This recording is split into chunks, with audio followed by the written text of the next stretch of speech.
Hoy vamos a hablar acerca de las pruebas una vez más. Vamos a continuar el tema que iniciamos la entrega anterior y vamos a aprender específicamente cómo enfrentar las pruebas con una perspectiva bíblica, con base en 1 de Pedro capítulo 1, versículos 6 al 9. Así que voy a invitarles a que vayan conmigo a 1 de Pedro, por favor, en el Nuevo Testamento. Cerca del final de las cartas, un poco antes del Apocalipsis, encontrarán 1 de Pedro. 1 de Pedro después de Santiago y antes de 2 de Pedro. Busque 1 de Pedro capítulo 1, versículos, vamos a leer desde el versículo 5 hasta el versículo 9, para tener muy claro el contexto. 1 de Pedro 1, versículo 5 al 9, leo en voz alta en la Biblia de las Américas. Por favor, acompáñeme en su propia Biblia en silencio, yo leo en voz alta. Dice, 1 de Pedro 1, 5. Que son protegidos por el poder de Dios mediante la fe para la salvación, que está preparada para ser revelada en el último tiempo, en lo cual os regocijáis grandemente, aunque ahora, por un poco de tiempo, si es necesario, sean afligidos con diversas pruebas, para que la prueba de vuestra fe, más preciosa que el oro que perece, aunque probado por fuego, sea hallada que resulta en alabanza, gloria, honor, en la revelación de Jesucristo, a quien, sin haberle visto, le amáis, y a quien ahora no veis, pero creéis en él, y os regocijáis grandemente con gozo inefable y lleno de gloria, obteniendo como resultado de vuestra fe la salvación de vuestras almas. El punto central de todo el pasaje que acabo de leer es este, que los cristianos o los escogidos, como los llama él en el versículo 1 al final, o los creyentes, soportan las pruebas enfocándose en 3 realidades espirituales. Y hoy vamos a hablar acerca de eso. ¿Cuáles son esas realidades espirituales? Muy bien, en lugar de enfocarnos en los problemas, los creyentes lo que hacemos es mirar hacia el futuro, las promesas de Dios. Mirar en el presente, pero no a los problemas, sino a los propósitos de Dios detrás de las pruebas. Y también miramos hacia atrás, miramos hacia Cristo y el ejemplo que nos dejó Él al manejar las pruebas. Esos son los 3 recursos que Dios nos ha dado a los creyentes para enfrentar las pruebas desde una perspectiva bíblica, de una perspectiva de Dios. ¿Estamos listos? Entonces vamos a comenzar viendo el primero de los recursos que Dios nos ha dado, la primera realidad que Dios nos ha dado como un regalo para nosotros hacerle frente a las pruebas. Ya dijimos en la enseñanza anterior, las pruebas son de diferente naturaleza, son abundantes, son constantes y son necesarias para la vida de un creyente. ¿Y por qué son necesarias? Hoy lo vamos a descubrir en el segundo punto, pero el primero de ellos es que Dios nos ha dado a nosotros en el futuro promesas que se van a cumplir. Y esas promesas se nos dieron para que en el presente estemos habilitados para hacerle frente a las pruebas. Vamos a leer una vez más el versículo 6, por favor. Así que vuelvan a abrir su Biblia en 1 de Pedro 1:6 y le voy a dar la oportunidad a uno de ustedes ahí en casa que lea en voz audible este versículo, o si está usted solo o sola, léalo en voz audible para usted mismo. Tómense un momento para leer el versículo 6, por favor. Adelante.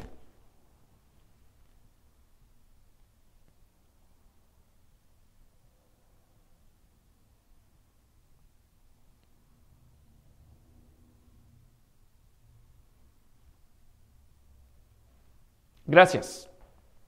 Quiero que presten atención a lo que se nos ha dicho en este versículo. Los cristianos a los que Pedro, el autor de esta carta, está escribiendo, fueron personas que fueron capaces de regocijarse grandemente a pesar de las aflicciones o sufrimientos que ellos estaban enfrentando, que por cierto eran diversos. Ahora, ¿cuál fue el secreto de ellos para tener gozo en medio de sus pruebas? ¿Cómo le hicieron? ¿Qué hicieron ellos para ser capaces no solo de soportar sus aflicciones, sino mucho más, de hacerlo con un gran gozo? Bueno, la respuesta a esa pregunta, ¿cuál es el secreto de esos cristianos y también de nosotros para hacerle frente a las pruebas con gran gozo? Está al principio del versículo 6. Y es esa pequeña frase que dice aquí en la Biblia de las Américas, en lo cual. Si ustedes prestan atención, dice que ellos eran afligidos con diversas pruebas, pero a pesar de ser afligidos, ellos se regocijaban grandemente. En lo cual, y la pregunta es, ¿qué es ese en lo cual? ¿Qué es eso en lo que los cristianos se aferraban para hacerle frente a sus pruebas? Y la respuesta está en los dos versículos anteriores, el versículo 4 y el versículo 5. Así que los vamos a leer para entender bien de qué está hablando Pedro. ¿Están listos? Vamos al versículo 4. Dice, para obtener una herencia, bueno, voy a leer desde el versículo 3 para que la idea esté completa. Dice, bendito sea el Dios y Padre de nuestro Señor Jesucristo, quien, según su gran misericordia, nos ha hecho nacer de nuevo a una esperanza viva, mediante la resurrección de Jesucristo de entre los muertos, para obtener una herencia, diga herencia, herencia, una herencia incorruptible, inmaculada, que no se marchitará, reservada en los cielos para ustedes, que son protegidos por el poder de Dios mediante la fe para la salvación. Diga salvación. Salvación.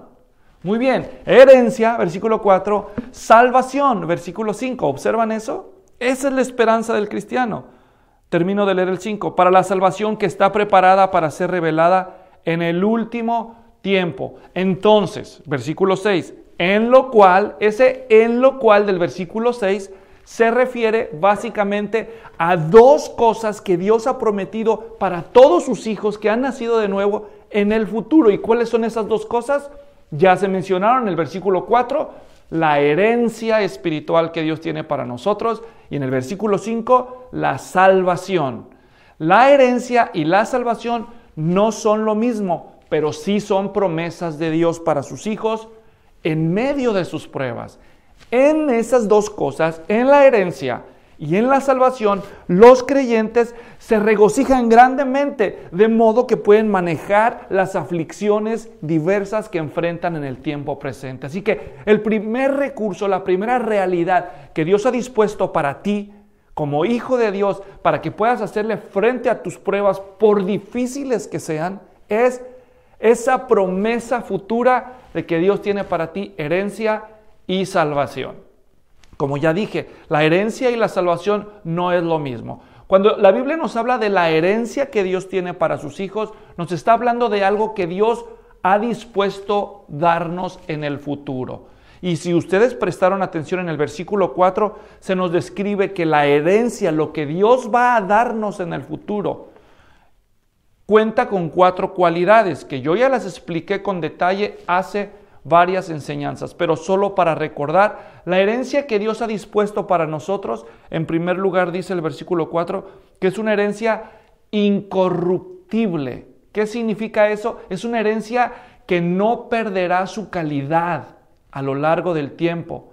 Segundo dice que es una herencia inmaculada, es decir, es una herencia que no perderá su pureza a lo largo del tiempo. Es sin mancha, sin pecado, sin maldad. Es una herencia pura. No solo es una herencia que nunca pierde su calidad y que nunca pierde su pureza, también es una herencia que nunca va a perder su belleza, porque el texto dice que es una herencia que no se marchitará. Y además dice que es una herencia, versículo 4, reservada en los cielos para ustedes. Es decir, es una herencia garantizada.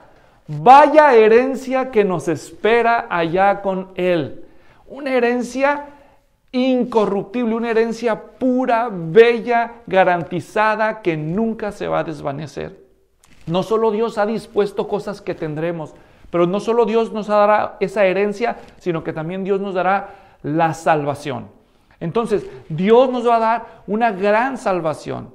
Mientras que la promesa de la herencia enfoca lo que tendremos, la promesa de salvación enfoca lo que no tendremos. ¿Y qué es lo que no tendremos cuando estemos allá con Él?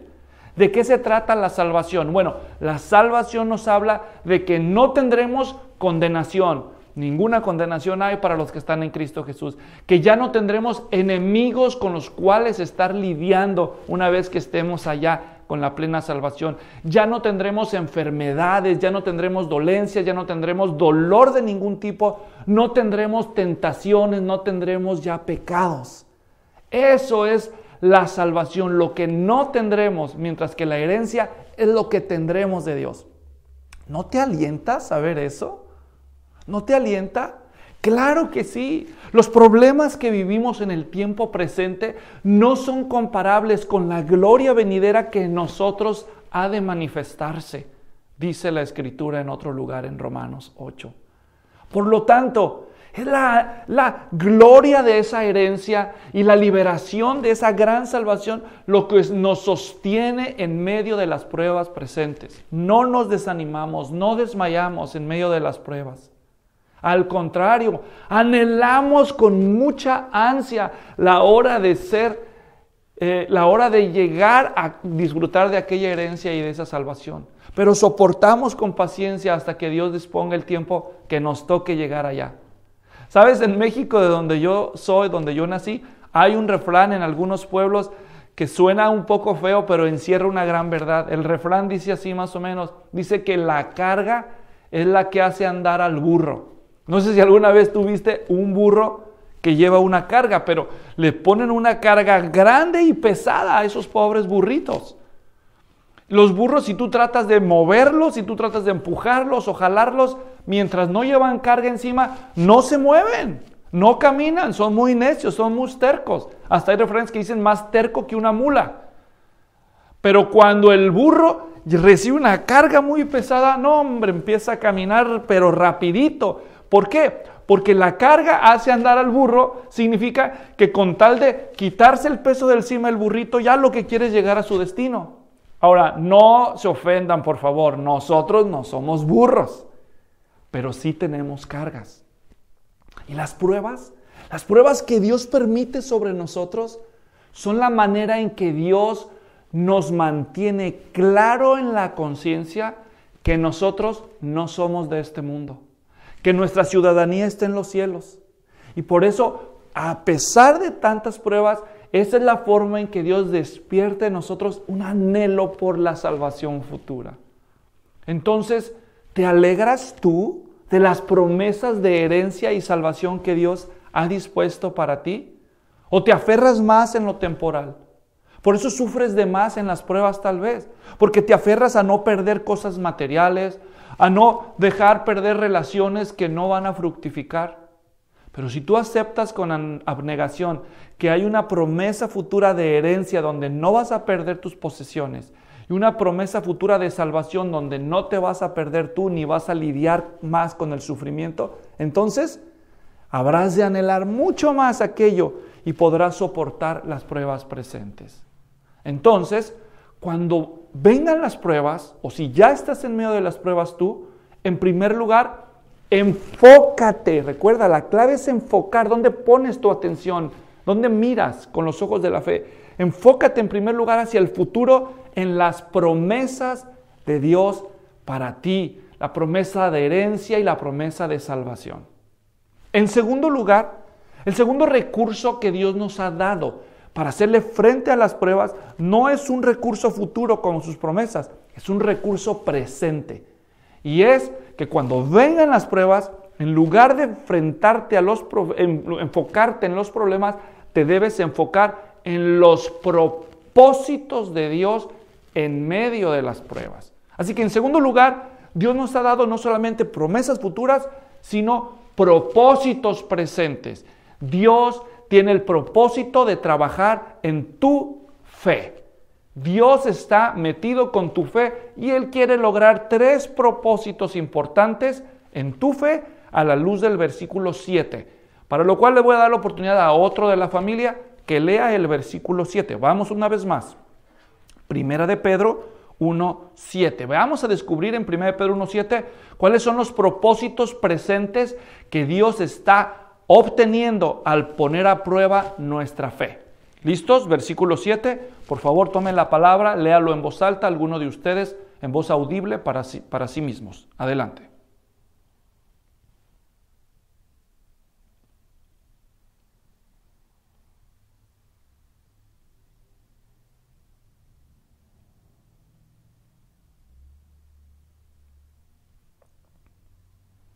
Muy bien, gracias.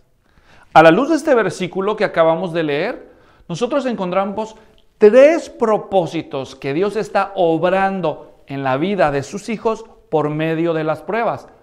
A través de las pruebas, en primer lugar, este versículo nos enseña que Dios hace autentificada tu fe. Dios certifica que tu fe es auténtica.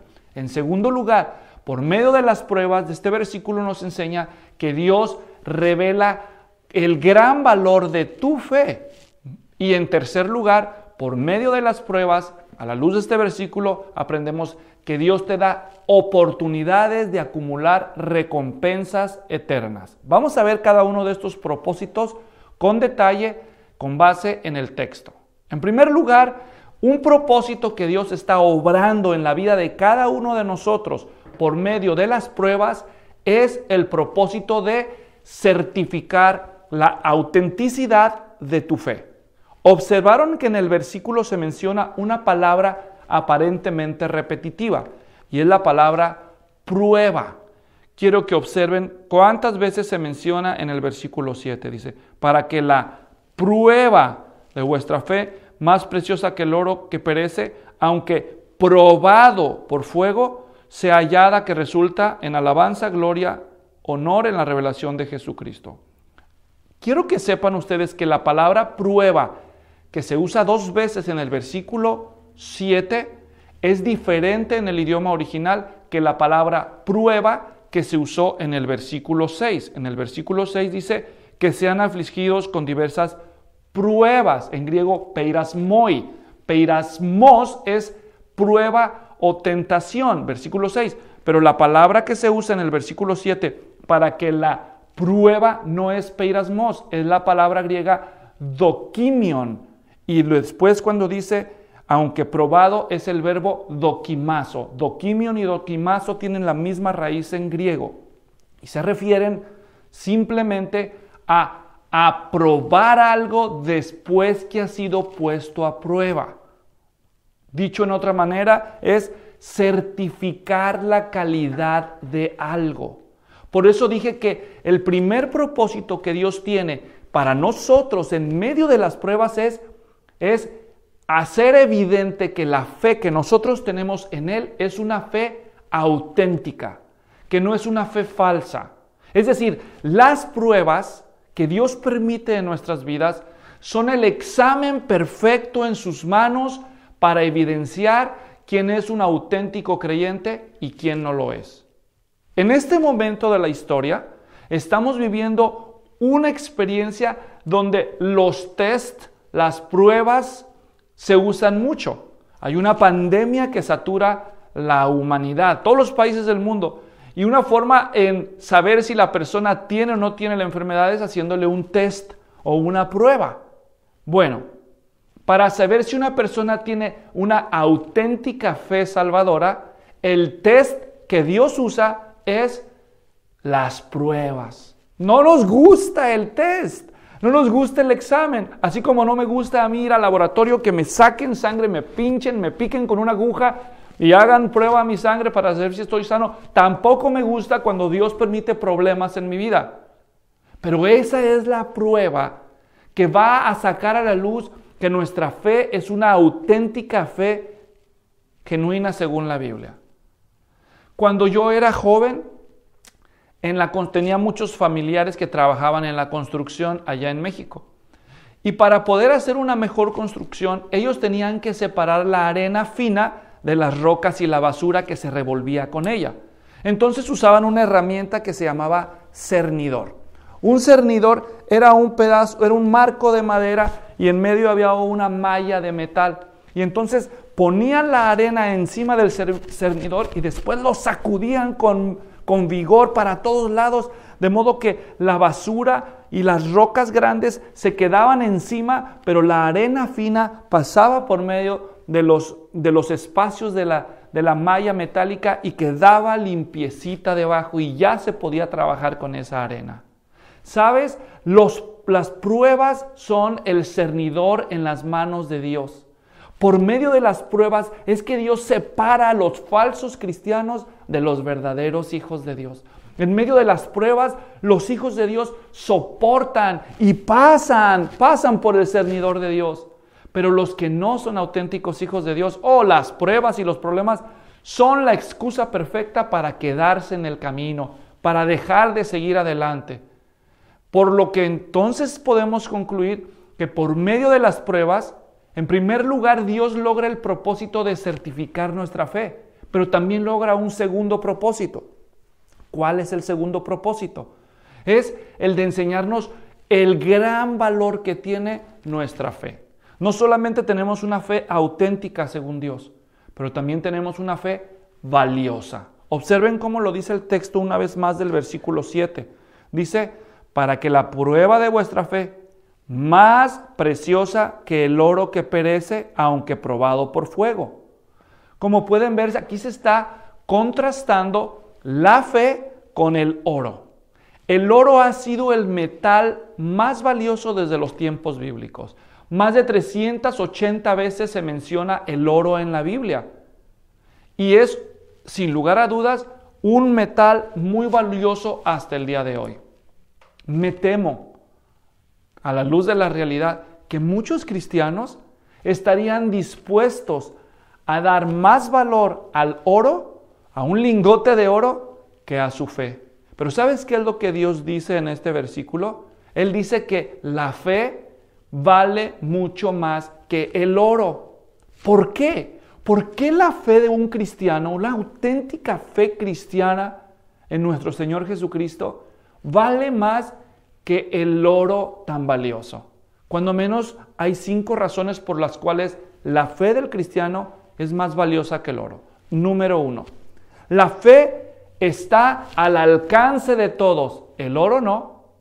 Todos pueden tener fe, pero no todos van a tener oro. Segundo, la fe puede ir contigo a todas partes, el oro no. Te aseguro que si te estás ahogando como náufrago y estás cargado de oro, no te va a ayudar tu oro. Al contrario, tú no puedes llevar el oro a todos lados, pero sí puedes llevar tu fe. En tercer lugar, la fe es más valiosa que el oro porque la fe tiene una duración más larga que el oro. La fe dura más que el oro mismo. El oro se te puede acabar, te lo pueden robar, lo puedes intercambiar por bienes y se te acabó, pero la fe nunca se te acaba. Cuarto lugar, la fe es más valiosa que el oro porque la fe, entre más la usas, más se multiplica y más se aumenta. Mientras que el oro, entre más lo gastas, menos te queda. Pero la fe no es así. La fe es como un músculo que entre más lo ejercitas, más se fortalece. Y por último, puedo decirte que la fe es más valiosa que el oro porque la fe te sirve para obtener muchas cosas que el oro no puede comprar. ¿Qué cosas, Luis, por ejemplo? Bueno, si quieres que te mencione algunas, te puedo decir, con la fe tú puedes experimentar la paz de Dios que sobrepasa todo entendimiento. Puedes tener oro, pero todavía no tienes paz. Con la fe que Dios nos concede, podemos tener valentía para enfrentar las amenazas más difíciles y los sufrimientos más inconcebibles. Por medio de la fe, tú eres capaz de recibir la fortaleza interior para cumplir la voluntad de Dios. Como dice él, para mover montañas. Por medio de la fe, por ejemplo, tú puedes perdonar y recibir el perdón de tus pecados.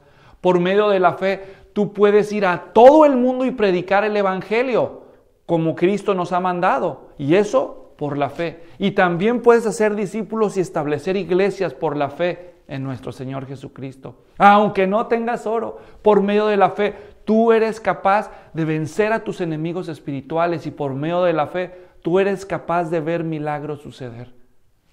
Como puedes ver, la fe es gratuita, pero tiene un valor infinito. Por todo eso y por muchas razones más, yo te puedo decir que la fe vale más que el oro. Pero para que brille, tanto el oro como tu fe, necesita ser acrisolado en las pruebas. Tu fe es puesta por Dios en el crisol, en el calor para que se desvanezca la escoria y emerja el brillo y el valor de tu fe. Entonces, Dios, además de certificar nuestra fe por medio de las pruebas y también exhibir su valor por medio de las pruebas, Él quiere obrar un tercer propósito en el tiempo presente en nosotros por medio de las pruebas. Y ese tercer propósito es el de aumentar tus recompensas eternas. Efectivamente, cada minuto que tú soportas una prueba, en el nombre del Señor, aumentarás tus recompensas eternas. ¿Cómo lo sé? Porque lo dice el texto del versículo 7. Vamos para allá otra vez, por favor. Versículo 7 al final, observen, dice, leo, dice, para que la prueba de vuestra fe, y luego al final dice, sea hallada que resulta en alabanza, gloria y honor en la revelación de Jesucristo. ¿Qué está diciendo aquí el texto? Lo que está diciendo es que si nosotros soportamos las pruebas del tiempo presente, con nuestra fe bien puesta en el Señor, y lo soportamos, al final vamos a recibir, cuando Cristo regrese, en el día de su venida, vamos a recibir honra, honor, alabanza de parte de Dios, recompensas. Sí. ¿Sabes? Tú deberías de pensar en esto. Si tú eres cristiano, deberías de darte cuenta que no es admisible que tú llegues al cielo con las manos vacías. Nosotros necesitamos hacer tesoros en este tiempo presente por medio de manejar las pruebas de una forma honrosa para Dios, para que cuando lleguemos allá y estemos con Él, tengamos algo que poner a los pies de Cristo. ¿No crees que lo vale? Claro que sí. ¿Recuerdas la historia bíblica de Mateo capítulo 2, de aquellos magos del oriente que llegaron a donde el Señor Jesucristo? Ellos eran hombres enriquecidos y sabios. ¿Acaso llegaron ellos con las manos vacías? ¿No llegó cada uno de ellos con un presente ante el Señor? ¿Cómo se supone que tú y yo debemos de llegar al cielo el día que se cumpla la promesa de salvación? ¿Con las manos vacías? Claro que no. Debemos soportar las pruebas, soportarlas con gozo, porque sabemos que Dios nos va a dar recompensa cuando lleguemos allá, a fin de que cuando recibamos esas recompensas eternas, tengamos algo que poner a los pies de Cristo, como los ancianos que pusieron sus coronas a los pies de Dios y del Cordero en Apocalipsis capítulo 5. Así también cada uno de nosotros debe esforzarse al máximo por acumular la alabanza y la gloria que Dios le va a dar al soportar las pruebas, para que al final tengamos el privilegio de poner todo eso a los pies de nuestro Señor. Entonces, cuando tú como creyente enfrentas un problema o muchos problemas, debes buscar los propósitos de Dios detrás de tus pruebas, a fin de que tú puedas corroborar el calibre de tu fe, el valor de tu fe y la recompensa de tu fe.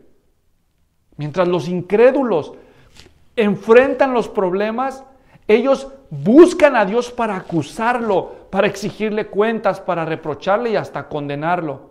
Los cristianos, a diferencia de los incrédulos, cuando enfrentamos pruebas, en lugar de reprocharle a Dios, vamos a Él para pedirle que nos muestre la forma en que Él está calibrando y exhibiendo el valor de nuestra fe y las recompensas que están a la mano para obtener.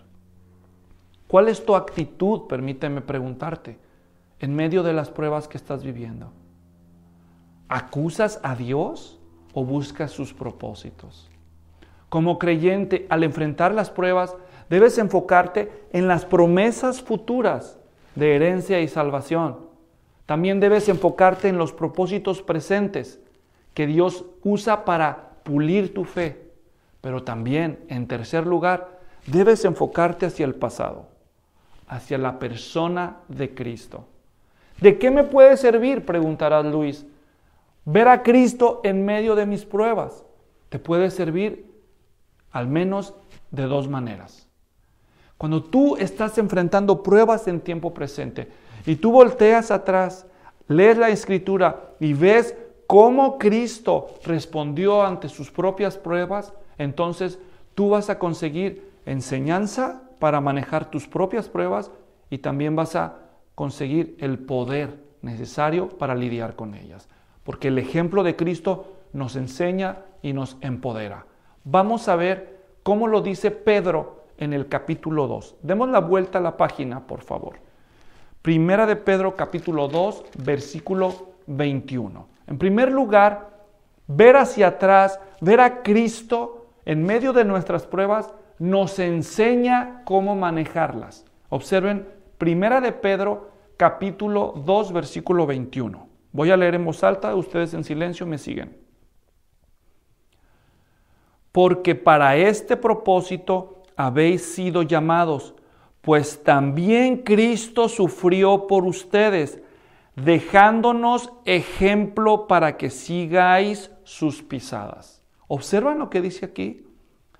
Cristo sufrió en el pasado por nosotros para dejarnos ejemplo. ¿Y de qué ejemplo está hablando? De huellas. Cristo, al pasar por este mundo y sortear con tantas pruebas, dejó una marca en el camino, dejó huellas, dejó un ejemplo a seguir. Y ahora Él nos invita a rastrear sus huellas y seguir su camino, como Él lidió con los problemas. ¿Cómo lidias tú con los problemas? ¿A tu modo o al modo de Cristo? Entonces veamos otros ejemplos de cómo Cristo lidió con los problemas y las pruebas que le tocaron a Él. En primer lugar, vale la pena volver a estudiar la vida de Cristo y ver cómo lidió Él con las pruebas, porque así vamos a descubrir que Cristo, en primer lugar, Cristo sufrió más que nosotros, porque Él era inocente, Él era libre de todo pecado y de toda culpa, y aún así Él tuvo que soportar el rechazo. ¿Cuánto duele ser rechazado? Mucho, ¿verdad? Piensa, aquellos que te aman cada vez que te rechazan, ¿cómo se siente? Muy mal, muy duro. Pues Cristo fue rechazado por su propio Padre eterno. Y no solo fue rechazado por Él, sino que al morir en la cruz, Cristo tuvo que soportar toda la ira de Dios sobre sí mismo. Y lo hizo siendo inocente. Así que claro que Cristo tiene mucho que enseñarnos acerca del sufrimiento. Porque muchas de las pruebas que nosotros vivimos en el tiempo presente son consecuencia de nuestras malas decisiones. Sí somos culpables y las merecemos, pero otras no. Y a veces nos sentimos como víctimas de la injusticia, pues no eres el primero. Cristo, siendo perfecto e inocente, sufrió muchísimo más que tú y yo. Por lo tanto, su ejemplo es una inspiración para nosotros. Porque en primer lugar, Cristo observa cómo soportó las pruebas. Capítulo 2 todavía. Allí en Primera de Pedro, capítulo 2, ahora el versículo 22. Observa. Primera de Pedro 2, 22 dice, en lo cual, es decir, cómo Él soportó las pruebas, dice, en lo cual no cometió pecado ni engaño alguno se halló en su boca. Cristo, cuando enfrentaba las pruebas, no pecaba. No se salía de las pruebas echando una mentira o maldiciendo o quejándose. No, Él enfrentó las pruebas sin pecar. Número 2, versículo 23, dice, y quien cuando le ultrajaban, no respondía ultrajando. Cuando padecía, no amenazaba, sino que se encomendaba a aquel que juzga con justicia.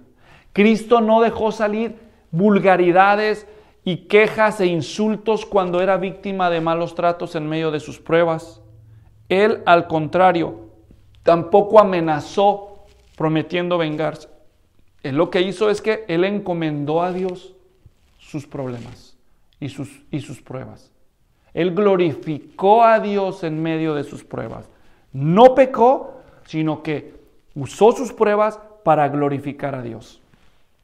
Y si regresas una página atrás, una vez más, a Primera de Pedro 1:20, vas a leer otra razón por la cual Cristo soportó eso sin quejarse y sin pecar. Observen Primera de Pedro 1:20. ¿Lo tienen? ¿Quiere leerlo uno de ustedes, por favor, en voz audible? Adelante. Primera de Pedro 1:20. Lea.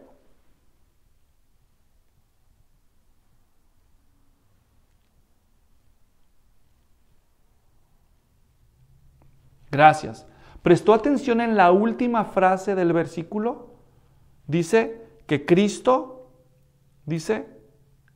estaba preparado desde antes de la fundación del mundo. ¿Para qué? Para morir, para sufrir. Y aquí se nos dice por qué lo hizo. Dice que lo hizo, manifestado en estos últimos tiempos, por amor a usted. Por eso Cristo sufrió tanto.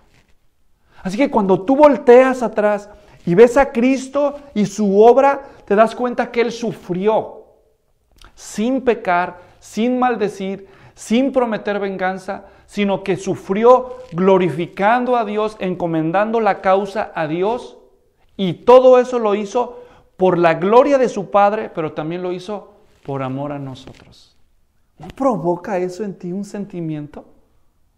¡Qué grande la obra de Cristo!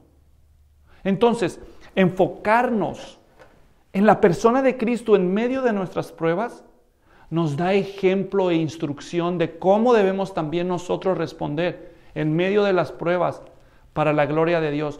Pero también nos ayuda a recordar la revelación de que Cristo hizo todo eso por amor a nosotros. Y eso debe de provocar en nosotros una reacción emocional.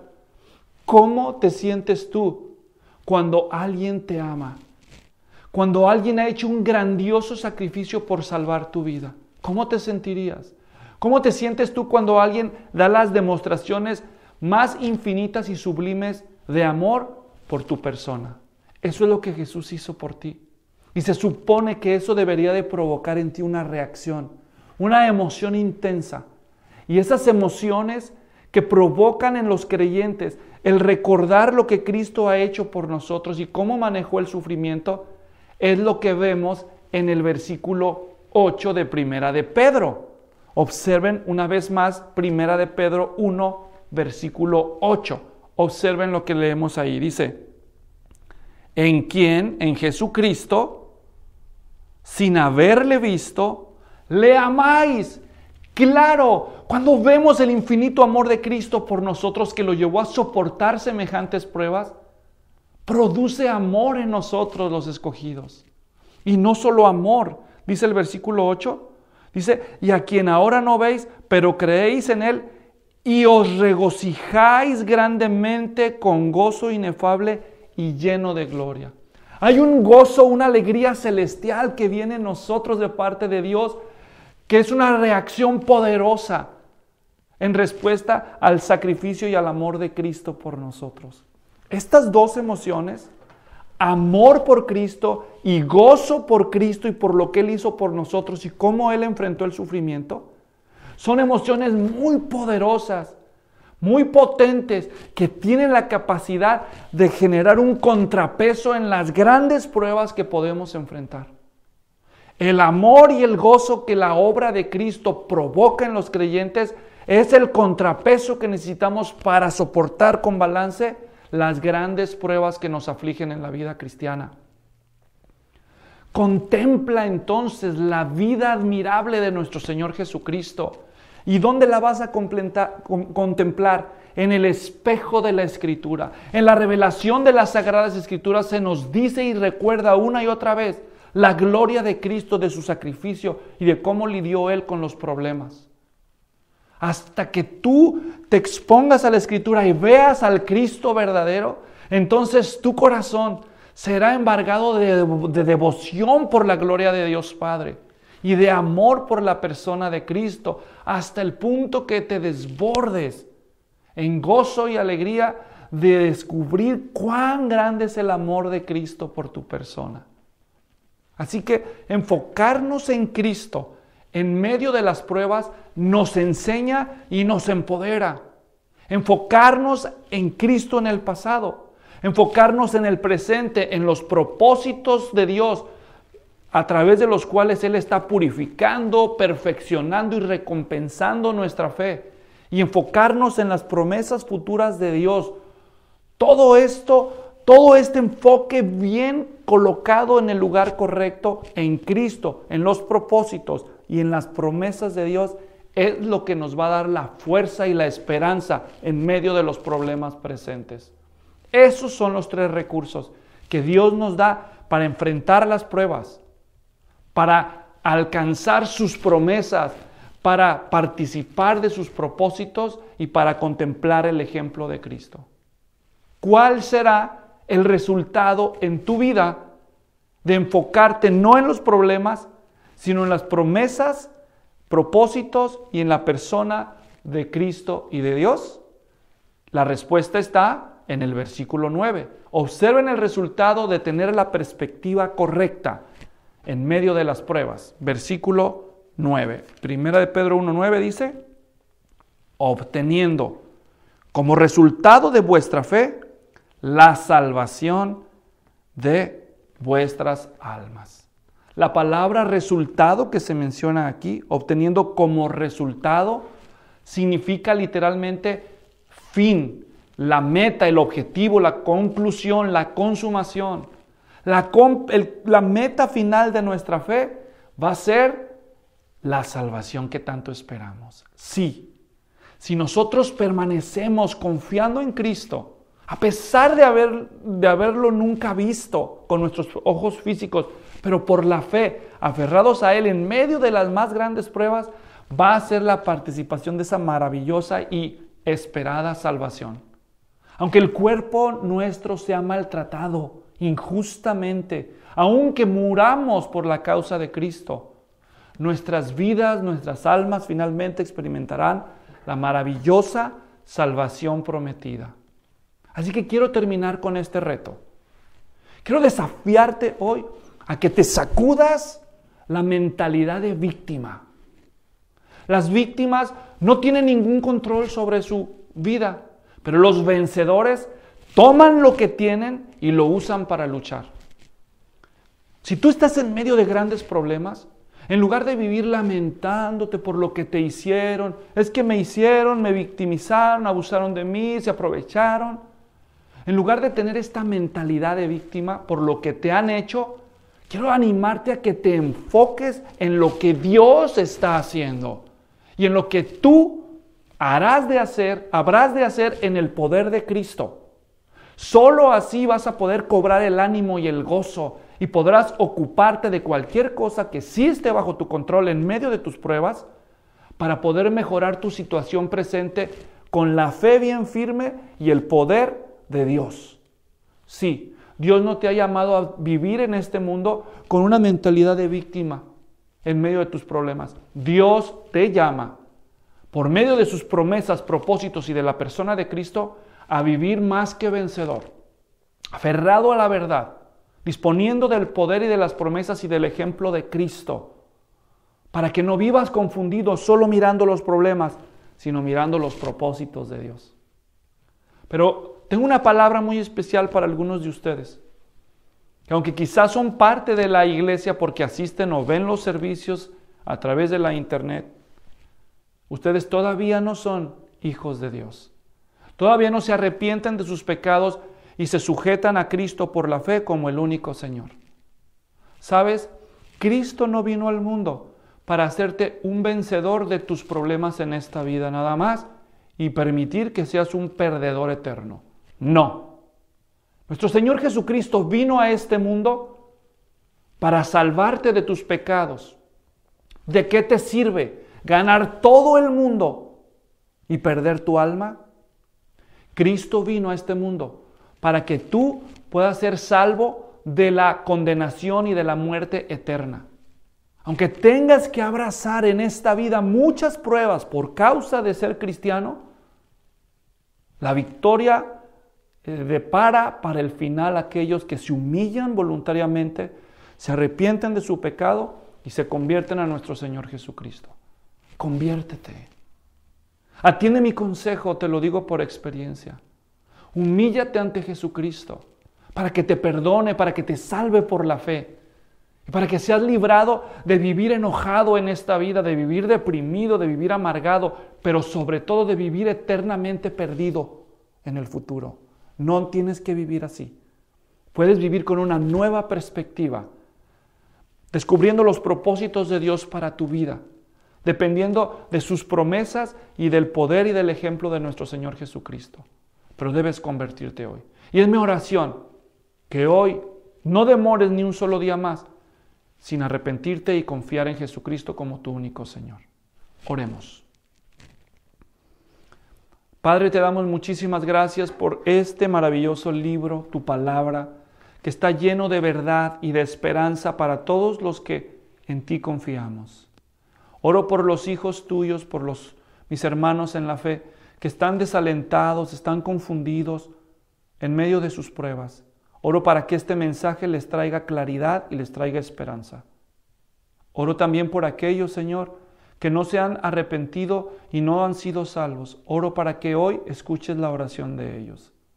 Si usted es una persona así, ya se cansó de los problemas y usted necesita el poder de Dios para enfrentarlos, la sabiduría de Dios para comprender el propósito y el ejemplo de Cristo, usted debe de aceptar a Cristo como su Señor.